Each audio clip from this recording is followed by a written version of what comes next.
And I can teach you whatever, but when you go out there and you try it yourself and you fall flat in your face, that's where you learn it the most. Because the next time when you fall, you learn to catch yourself, and that's the lesson you never forget. So everyone wants a war game, man. Everyone wants to sit back and what is, and before they start their journey, they want to plan it out and war game. Just get going, man. Get going. You're learning along the way. And some people want to be a fitness model, so they're trying to figure out all the fitness model stuff to be a fitness model. But you just fall in love with the passion. I know a lot of people that started out to be a fitness model, but that wasn't the real passion. But they didn't know until they started it. And now they're like the photographer, the editor, or an actor coming out to LA, then now it's a great producer or a director. If you don't know what the field is, just get going and figure it out, And then the truth will surface. Action calls to reaction, If you stand still in a sedative state, if you're a pond, and it's sedative, what grows in there is algae, mosquitoes. No one wants that. But if you have a current, a fountain or something, it's like an oasis. People want to come and look at it. Your life has to be moving the same way. The reason why most people fail is because they're afraid of failing. Your fear is making you do the thing you're most afraid of.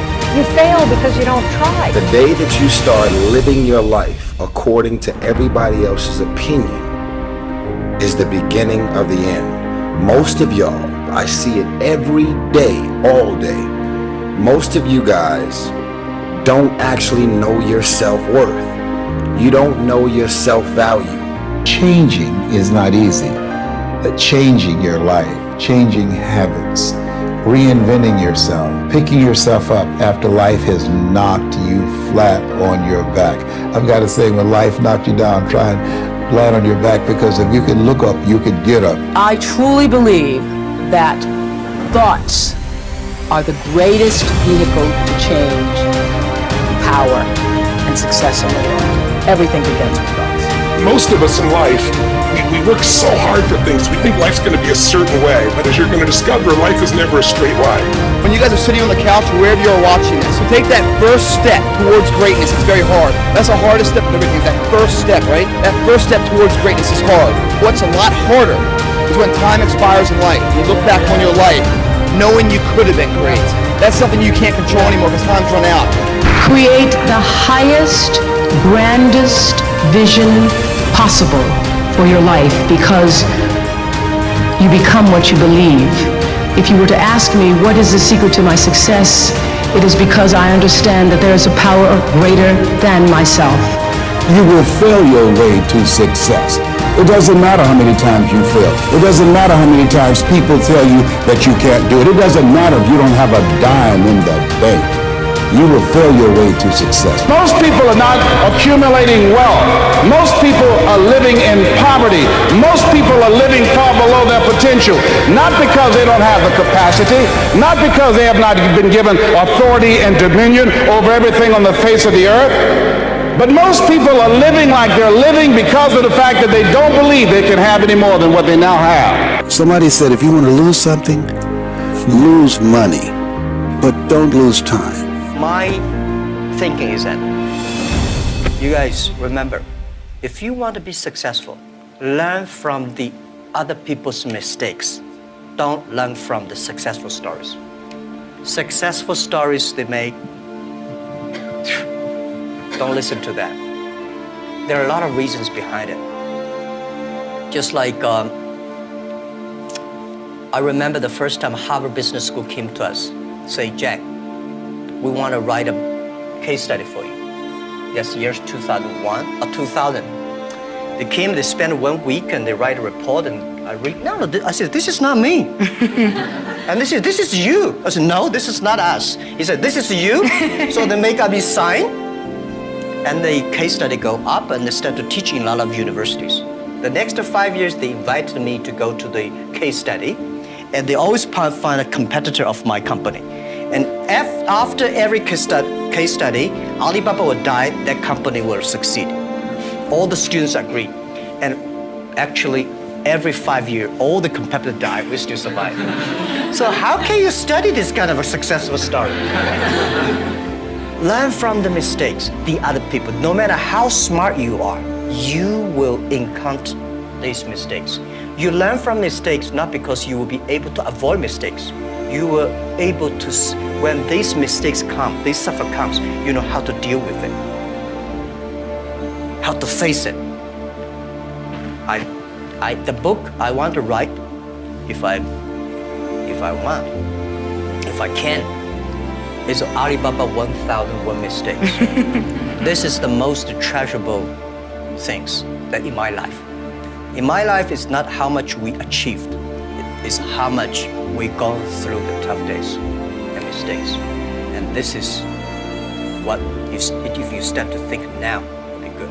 One of the big things that all startups do is they lie to themselves over and over and over. Mine's faster, mine's cheaper, mine's better, mine's this, mine's that.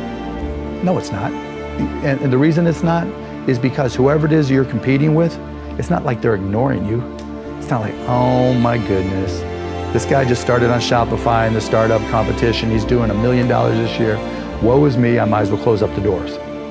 What are they doing? I'm gonna copy what they're doing. And now you've got to stay ahead.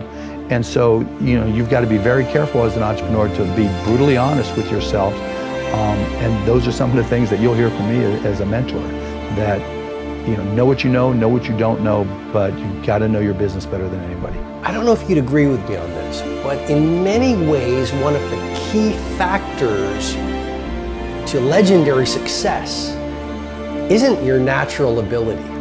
It's not whether you have the right product. It's not whether you're in the right field. It's not whether you've had a blessed background. It's not whether you have the right IQ.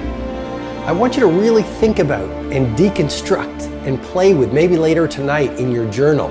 I want you to deconstruct this idea of confidence. And it seems like a very simple word, but just think about it in your own life. When you have confidence, or we could even call it fire, when you have that fire within you, that confidence, that interior bravery, you almost have this power to do whatever it takes to get your brave vision done. You see, in this world, it's not about, in many ways, your strategy in your business or your ability in your life. It's about this thing called confidence. And we have all had these times in our lives when we are full of confidence. And what other people see as a problem, we simply do see as an opportunity. Other people see it as a stumbling block or a wall, and we see it as a stepping stone or this solution. And so confidence is something that you really want to wire in. Confidence is something you really want to develop. Confidence is a practice. Confidence is a muscle. And like any muscle, the more you focus on it and practice it and train it, the stronger your confidence is going to grow. And I just have to say it again.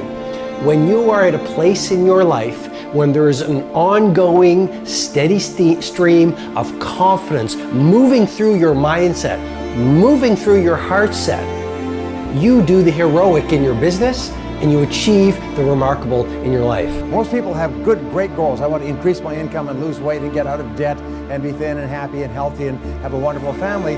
But then they decide, but before I start, I'm going to take a vacation to a beautiful place called Someday Isle. And in my estimation, 80% of the population lives on Someday Isle. Someday I'll lose some weight, and someday I'll read that book and listen to that program and join the Yes Network, and someday I'll get out of debt, someday I'll increase my income. It's always Someday I'll. If you want to be a great success, there's one simple rule, is vote yourself off the island for life. If you decide you're going to do something, do it. They've done dozens and dozens of studies over the years. They find that there's one major difference between successful people and unsuccessful people. As successful people launch, they start, they get on with it, they just do it. Unsuccessful people get the same ideas and the same information, but they've always got an excuse for not starting. For many years, before I wrote The Power of Now and it became successful, I was basically a failure in the eyes of the world. So he's already almost 50. And what has he achieved? My mom said, you have thrown away your life. You had so many possibilities in your life. You walked out of graduate school in Cambridge. Why did you walk out of there? My mom and many other people said, this person has failed in life. He has no job, he has no insurance policies, nothing, no pension plan, just almost nothing in the bank. Failure. And then a few years later, people bought The Power of Now and became a bestseller. Oh, a big success. Okay, if I had derived my identity at that time from what the world was telling me, or my mind would have told me if I had been listening to my mind, I would have been very unhappy. And I didn't, though. I was fine, because my identity wasn't derived from that anymore. And fortunately, even when in the eyes of the world I suddenly became a success, I don't want to derive my identity from that. It's a cheap substitute for who I really am. So I don't derive, but the satisfaction that comes is the satisfaction that the work that's happening, the teaching that's happening is transforming people's lives. That's very satisfying. I don't get any personal satisfaction though, because I don't feel it as this separate me produced it.